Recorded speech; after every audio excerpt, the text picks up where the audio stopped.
Shalom, amados amigos e discípulos da Igreja Nova Terra.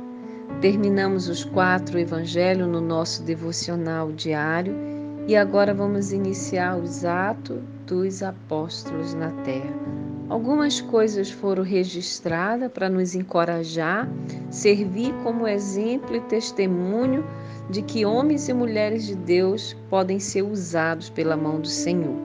E aqui em Atos 1, nós aprendemos que Pedro colocou a casa em ordem. Guiado pelo Espírito Santo, depois da morte, depois que Jesus passou os 50 dias, com eles, depois que ele subiu aos céus, e Pedro tentou organizar, colocando a casa em ordem. Que possamos ser Pedro nesses dias para colocar a casa em ordem. Então, sobraram 120 pessoas.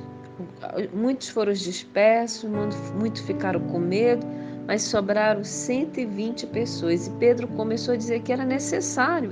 Pedro agora entende o projeto do Senhor. Pedro agora tem discernimento espiritual. Ele disse que era necessário que tudo isso acontecesse, que isso já foi predito pelos profetas, foi predito pela boca de Davi, que Jesus tinha que morrer e ressuscitar e que haveria de vir o Espírito Santo.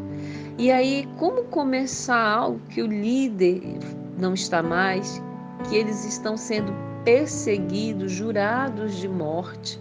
Então, Pedro coloca a casa em ordem. Se você está precisando colocar a casa em ordem, casa espiritual e a casa física, aqui tem o maior exemplo. Então, Pedro junta as pessoas e começa um processo de oração, 40 dias Jesus passou e eles passaram, eu falei 50 mais 40, e eles passaram mais 10 dias em oração. Está aqui escrito na palavra. Naqueles dias levantou-se entre os irmãos um grupo de cerca de 120 pessoas e disse: irmãos, era necessário que se cumprisse as escrituras, e que o Espírito Santo predissesse por boca de Davi a respeito de Judas. Aí ele fala da questão de Judas. E então eles ficaram reunidos, tirou aquele que tinha traído Jesus do meio. O propósito agora era reino, não era mais pessoal, não era mais proveito próprio. Agora aquelas pessoas tinham um propósito total pelo reino.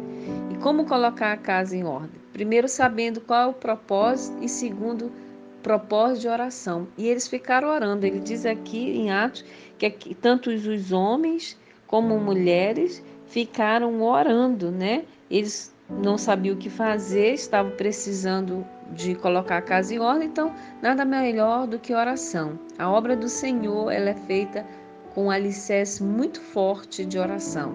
Então, Pedro ficou com aquele povo, eles ceiavam, lembravam das promessas de Jesus, mas propósito de oração. Acredito que os 10 dias eles passaram de manhã, de tarde e à noite orando, colocando a casa em ordem. E o que aconteceu? Nós vamos ver no próximo devocional. Medite nisso, vença hoje, em nome do Senhor Jesus. Amém.